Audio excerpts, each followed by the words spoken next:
how do you see that playing a part with how you incorporate LLM as a judge? Like from a software engineering perspective, not from like a Gen AI perspective, like from a software engineering perspective. So my question to you is, why do you think larger models are better for LLM as a judge task? Hi everyone, welcome to episode 3 of Fireside Chat with Fireworks AI. And today we have Benny with us again. And we're going to be talking about LLM as a judge.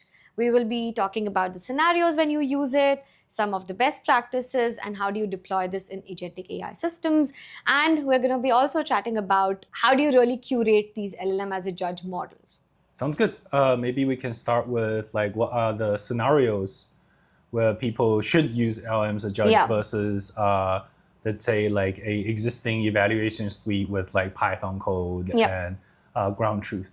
So I would say like whenever you have access to ground truth and whenever there is a clear way to grade the answer, you should definitely go with the ground truth with like code and whatnot. So from how OpenAI approached their like reinforcement learning topics, you can see they started with like math and coding.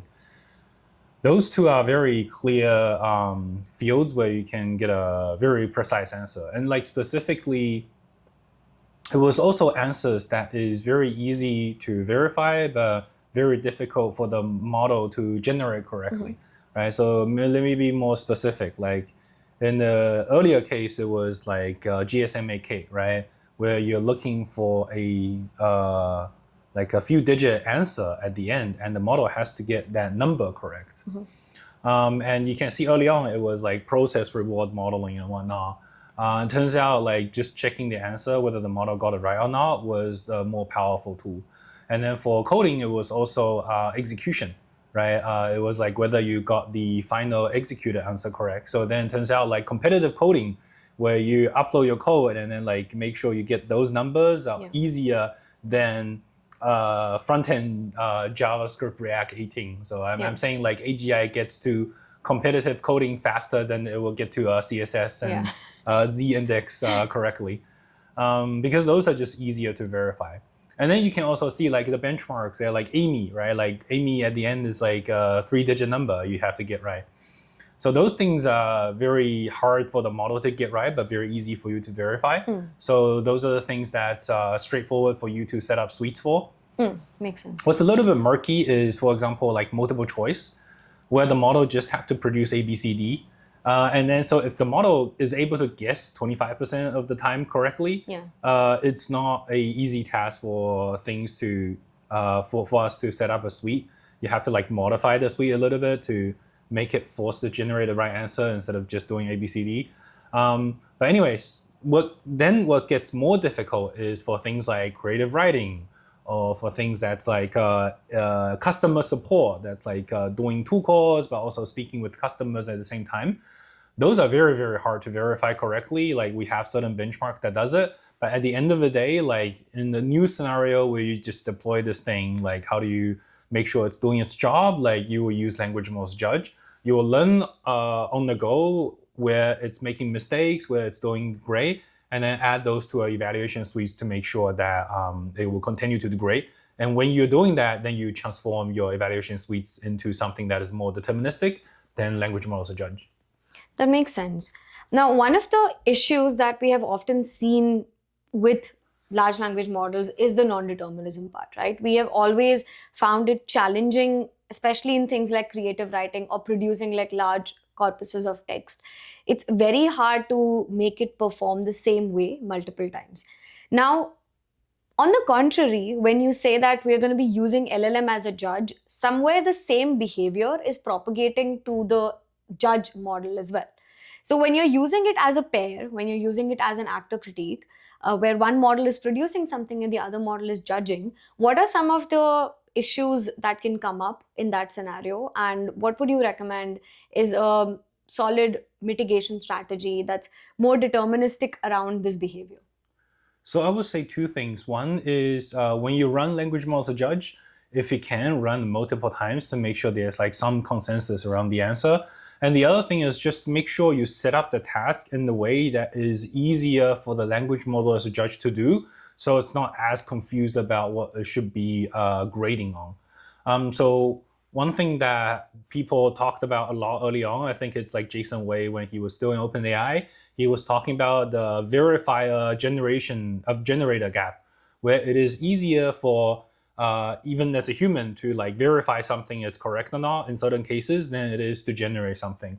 So for example, if I was a math teacher, it is much easier for me to grade someone else's paper or even my own paper, right? Like it's like you just have the numbers have to look right, the steps have to look right, and then you're just gonna give it a positive grade. Whereas even for a math teacher, for that person to sit through the exam and write out all the answers for the exam, it is quite hard. What we also found is that people, there's also another something that's easier than the verifier that people don't talk about a lot, which is just comparators. Like given two answers, which one is better?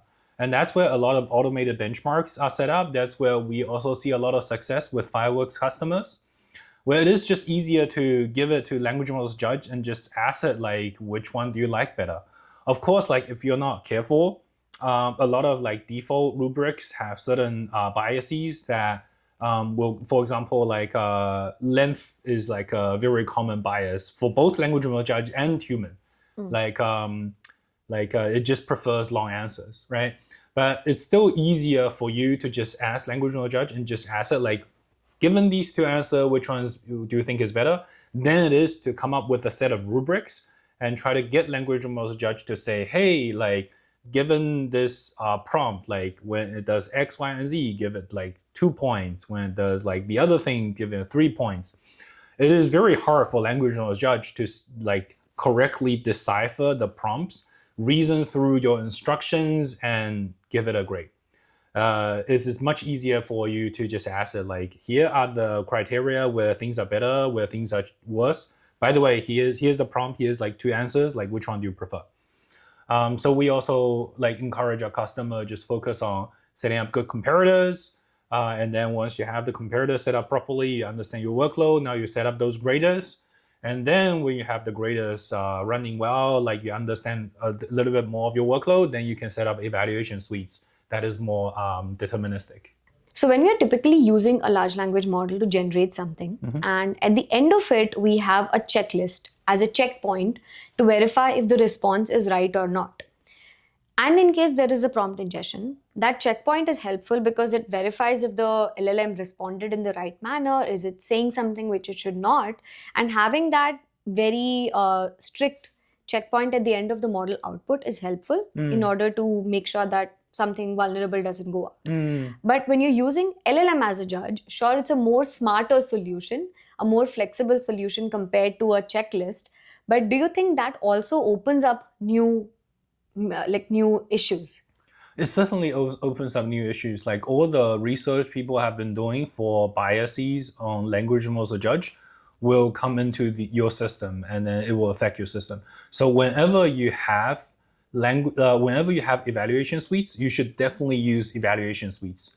The practical issue we see on the ground is that a lot of startups just don't have the time for them to craft high quality evaluation suites while they are fighting for product market fit, for market share. So then for you to balance between product development speed versus quality, language models of judge is often a reasonable middle ground. But if you have the time and effort, or if you have the resources, you should always prefer something more deterministic. Like for example, for software engineering checks, you can certainly use language models of judge as a sort of like an intermediate solution. By the end, like you should definitely run like a real like sweep bench and then see if the unit test pass, right? Like that's definitely a much better solution. That makes sense. One of the things, and we have seen this often, is that LLM as a judge is preferably used in scenarios where it's text output coming from the model, where it's like it's easier for the LLM as a judge in itself as a language model in order to verify it. But you worked on some very interesting use cases where you had a image generation model and then you used a LLM as a judge to evaluate if the model output as an image was good or bad. So do you want to talk about that? Yeah, that one's very interesting. So we use the language model judge to generate SVGs. So we forked a open source repo that was generating SVGs. We then pipe the output of the SVG through Chrome, render that SVG into a image, and then use another vision language model to judge whether the SVG is rendered correctly or not. So it is much easier for a non-blind model to look at an image and say like this is messed up than it is for a blind language model judge to look at the SVG and all the coordinates and try to reason through like whether it did a correct job or not. So this is like a very good case where it is much easier to verify a task than it is to generate a task. That totally makes sense. And as we are moving from just like text-based models to multimodal models, and we've also seen the same sort of trend going from prompt engineering, where everything was about how do you define your prompts, how do you tweak system prompts. Now we are moving from that to context engineering, where we are introducing memory, where we're introducing function calling and designing an end-to-end system rather than just talking about the model itself.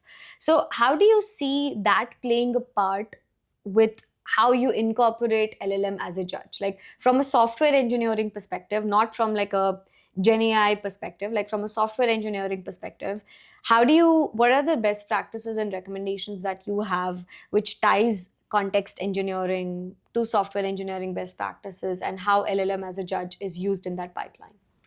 Yeah, I think that's a great question. So the most typical place where I see this gets applied is for deep research agents, where you're often facing a very general user query, and you need to go through a bunch of things for the agent to arrive at the right set of tools, right set of Google queries to get the answer. But in the grader itself, you can use a very simple language model as a judge with a very simple tool to verify the answer. So it's still like language model as a judge plus tool use, but you can verify something that has much more complicated with like context engineering support, with like multi-agent setup and whatnot. To give a concrete example, let's say like there's a benchmark called Gaia, where it is a very open-ended question. Like the answers are all PhD level, right? Like you really have to know your thing. Like the language model has to be really, really smart, and the agent framework has to really be able to handle a lot of different things for the agent to handle those queries. But then given a specific query, you often know like there is a website that the language model can go to that will just give the answer, or like it will get you very, very close. So then in the grader, what we can do is you can just hook up a language model judge with the correct website, and then the task mostly becomes just like whether your agent framework can lead the user question onto the right URL through also different means, right? Like any sort of like search agent, like you can build in the front, like any sort of framework can plug in there. You just need a verifier with the right tool, with the right tool and a very narrow tool. So for a lot of deep research agents, I've been seeing people start applying tool use in the language model judge itself to verify the task. Makes sense. Now that you're talking about like using these large language models, one of the popular questions is, how do you know which is the right language model? Should it be the same model that you're using to generate something, or should it be a different model? Are there any peculiarities that the model should have, or there any sort of like fine tuning that model needs to go in? And you have a very unique perspective of how large models are better for it. So my question to you is, why do you think larger models are better for LLM as a judge task?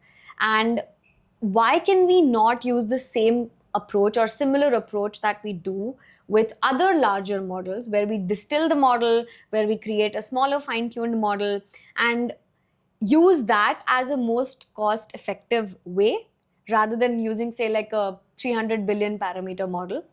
Why would that not work when it comes to LLM as a judge? So I think that you jumped the gun a little bit. So we were talking offline about how like I think the language model judge has to be the biggest model possible, and you didn't quite believe me on this. So I have two anecdotal evidence that say, one is for the blog that we're putting out for Language Models Judge, where we try different setup to have good out-of-the-box Language Model Judge to correlate with Taobench, so then you can evaluate your multi-turn agents. We found that even Gemini 2.5 Pro isn't good enough. You need Kimi. So like Gemini 2.5, I think people believe it to be like 200, 300 gigs. Yeah. You need a 1 terabyte model. You need like a model with like GPT 4.5 level, like big model taste. And what people often refer to big model taste isn't just like, it's just a really knowledgeable model with a lot of like nuances built in, so then you can handle those tasks.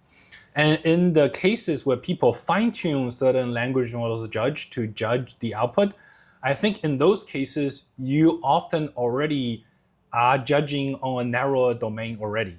So let's say I can definitely fine-tune a small language model to judge whether the JSON schema is correct, right? I think everyone can agree with that. But often what we support is startup founders and engineers who don't really have a good idea what they're judging. It's like if they know, they would have went for a evaluation suites with much more precise setup already. So in this case, they could have just went through like a JSON schema validator, right, instead of using Language Model Judge. So I think I use this as a trivial example, but what I'm saying is like people employ Language Model Judge because they don't have time. They don't have the luxury of like trying to define their problems properly. If you cannot do that, then you have to rely on a big model with big model taste to get all the nuances. Whereas for smaller model, it's often a great evaluator for narrower domains. We just don't see that a lot in action. So what you're saying is, for most scenarios, when we're using LLM as a judge, we are looking for a generalist model, which is really good at doing like multiple different scenarios rather than a specialist model. That makes sense. Well, thank you so much, Benny. And I'm sure like you enjoy the conversation. I'm sure you might have a lot of other questions related to the LLM as a judge topic or otherwise. Please make sure that you're dropping in your questions and your comments below. We will be checking it out and try to resolve your questions in the upcoming Fireside Chats. Thanks, Benny. Thank you.